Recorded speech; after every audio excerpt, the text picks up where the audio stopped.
Hello बच्चों, let's read out the question first. If A is an invertible matrix, then which of the following is correct? So यदि बोल रहा है कि A एक invertible matrix हो, so out of this given four options, कौन सा ऑप्शन करेक्ट होगा वो हमें यहाँ पर चूज करके बताना है. तो स्टार्ट करते हैं की कंसेप्ट से, which we are going to use here for this question. So यहाँ पर हम सिंपल सा कंसेप्ट लगाएंगे इन्वर्टिबल मैट्रिक्स का.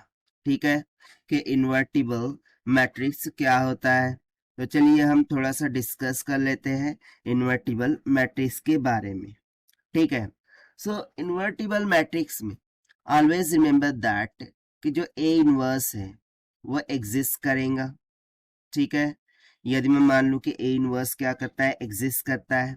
सो ए इनवर्स यदि एग्जिस्ट करता है सो वो तभी एग्जिस्ट करेगा जब उसका डिटर्मिनेंट का value will be not equals to 0. यानी कि इन्वर्टिबल मैट्रिक्स बोलने का मीनिंग ये है कि वो नॉन सिंगुलर होना चाहिए. वो कैसा होना चाहिए? नॉन सिंगुलर होना चाहिए. सो देखिए, सबसे पहले मैं यहाँ पर मैंने बताया कि जैसे इन्वर्टिबल मैट्रिक्स है यानी कि वो मैट्रिक्स एक नॉन सिंगुलर होना चाहिए. नॉन सिंगुलर मीन्स टू से कि उसका मॉड डिटर्मिनेंट का जो वैल्यू है वो इक्वल्स टू 0 नहीं आना चाहिए. तभी क्या होगा, ए इनवर्स एग्जिस्ट करेगा. अब ऐसा क्यों बोल रहा हूँ? क्योंकि देखिए ए इनवर्स का फॉर्मूला क्या होता है, एडजॉइंट ऑफ ए. ठीक है ना, adjoint of A by determinant of A. यदि डिटर्मिनेंट ऑफ ए का वैल्यू 0 हो जाएगा सो ए इनवर्स तो यहाँ पर एग्जिस्ट ही नहीं करेंगे ना, वो इन्फिनिट हो जाएगा. सो ए इनवर्स को एग्जिस्ट कराने के लिए जो रिक्वायर्ड कंडीशन है वो क्या होनी चाहिए, determinant of A should not be equals to 0. So इसका मीनिंग हमें ये समझ में आ रहा है कि जो इन्वर्टिबल मैट्रिक्स है वो नॉन सिंगुलर होगा.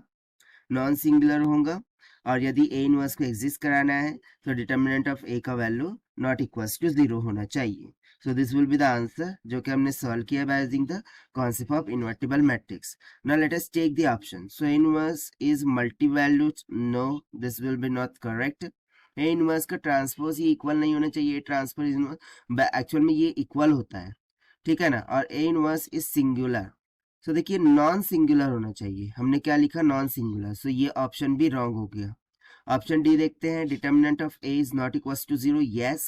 सो यहाँ से देखिए ऑप्शन डी मैच होता हुआ दिखाई दे रहा है. सो this will be the correct answer. So this is the required solution. I hope you understood well. Best of luck. Thank you.